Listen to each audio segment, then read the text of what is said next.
Hello বন্ধুরা, আজকে কলকাতার যুবভারতী ক্রীড়াঙ্গনে মোহামেডান ক্লাব মুখোমুখি হয়েছিল মোহনবাগানের এবং এই ম্যাচ সদ্য সমাপ্ত হয়েছে এবং যার ফল কিন্তু মোহামেডান ক্লাবের বিপরীতে গিয়েছে, অর্থাৎ মোহনবাগান ৩-০ গোলে কিন্তু ম্যাচটা জিতে নিয়েছে।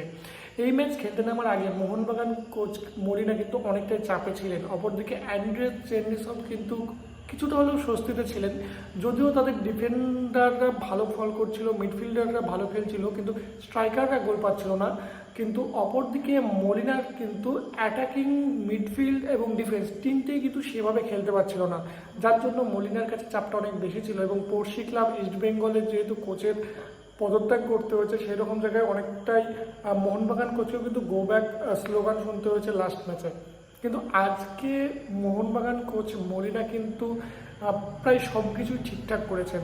প্রথম একাদশ থেকে শুরু করে যেভাবে অ্যাটাকিং খেলার দরকার, ঠিকঠাক প্লেয়ার চুজ করা, পুরোটাই ঠিকভাবে করার কারণে ফল কিন্তু আমরা দেখতে পেলাম শুরুতেই।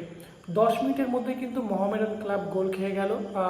আজকে অজি বিশ্বকাপ আর জেমি ম্যাকলারেন প্রথম গোলটা করলেন এবং এরপরে ক্রমাগত কিন্তু মোহনবাগানের আক্রমণ আশ্রে পড়তে থাকে মোহামেডান ক্লাবে। যদিও মোহামেডান ক্লাব যে ডিফেন্স সেটা কিন্তু প্রায় ওপেন হয়ে যাচ্ছিল প্রত্যেকটা টাইম, যতবারই মোহনবাগান প্লেয়াররা অ্যাটাক করছিল। আমরা গতকাল লাস্ট ভিডিওতে বলেছিলাম যে জোসেফ অ্যাডজে কিন্তু অনেকটা স্লো হয়ে যাচ্ছে, যার ফলে কিন্তু একটা ফাঁকা জায়গা ক্রমশ ক্রিয়েট হচ্ছে মোহামেডান ডিফেন্সে এবং সেই জায়গাটাই কিন্তু আজকে মোহনবাগান কাজে লাগিয়েছে। প্রথম গোলটা যদি দেখি, সেই গোলটাও কিন্তু জোসেফ অ্যাডজের একটা ভুল থেকে, সেখান থেকে কিন্তু কর্নার আদায় করে মোহনবাগান এবং সেখান থেকেই গোলটা হয়।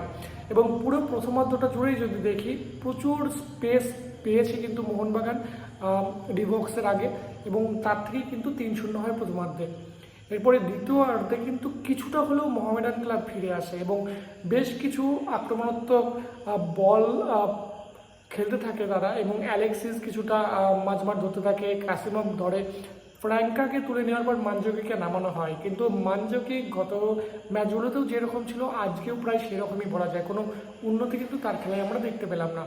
কিন্তু দ্বিতীয়ার্ধে বিশাল কাইদকে বেশ কয়েকটা বল সেভ করতে হয়েছে। অপরদিকে মোহামেডান ক্লাবের পদম ছেত্রীকেও কিন্তু অনেক কটা বল সেভ করতে হয়েছে, বেশ কিছু গোল মিস আমরা দেখেছি।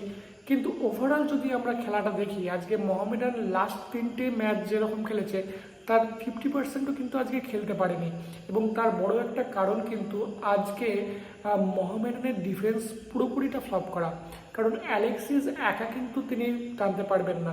আর আজকে আমরা প্রথমতেই দেখছিলাম যে কার্লোস ব্যাঙ্গাকে কিন্তু মাঝ মাঠেরও অনেকটা নিচে নেমে এসে বল ধরতে হচ্ছিল, তাহলে এরকম ক্ষেত্রে সেখান থেকে বল নিয়ে গিয়ে গোল করা কিন্তু তার পক্ষেও সম্ভব না। অপরদিকে মোহনবাগান ডিফেন্স আজকে দুর্দান্ত খেলেছে। অনিরুদ্ধ থাপা থেকে শুরু করে গ্রেগ স্টুয়ার্ট, জেমি ম্যাকলারেন, 3টে প্লেয়ার কিন্তু অসাধারণ খেলেছে। প্রত্যেকটা প্লেয়ার তাদের 100%-এর থেকেও বেশি দিয়েছে বলা চলে আজকের ম্যাচে এবং তার ফলস্বরূপ কিন্তু এই মিনি ডার্বিতে মোহনবাগানের জয়লাভ। তবে এই ম্যাচ হারের পরেই কিন্তু টুর্নামেন্ট যেহেতু শেষ হচ্ছে না, আরও ম্যাচ রয়েছে আইএসএলের, সেখানে অনেক কিছু কিন্তু মোহামেডান প্লেয়ারদের শেখার রয়েছে এবং কোচ অ্যান্ড্রে চেনিসবকেও কিন্তু অনেকটা কাজ করতে হবে আগামী ম্যাচের আগে এবং প্লেয়ারদের মনোবলকেও কিন্তু ফিরিয়ে নিতে হবে, কারণ পরপর 3টে গোল খাওয়ার পরে আমরা দেখেছি প্লেয়ারদের মধ্যে কিন্তু কিছুটা হলেও হতাশা চলে এসছে এবং গোলকিপার প্রধান ছেত্রীও কিন্তু বেশ কিছু বল কালেক্ট যেগুলো করার দরকার সেগুলো ফিট করছিল, যা শুধুমাত্র কনফিডেন্সের অভাবের জন্য। তো সেই জায়গাগুলো কিন্তু খুব দ্রুত ঠিক করতে হবে অ্যান্ড্রেকে এবং যত তাড়াতাড়ি ঠিক করতে পারবেন তত তাড়াতাড়ি কিন্তু মোহামেডান আবার ফিরে আসবে, আবার আগের ম্যাচের থেকে আরও ভালো খেলে জয় আনতে পারবে।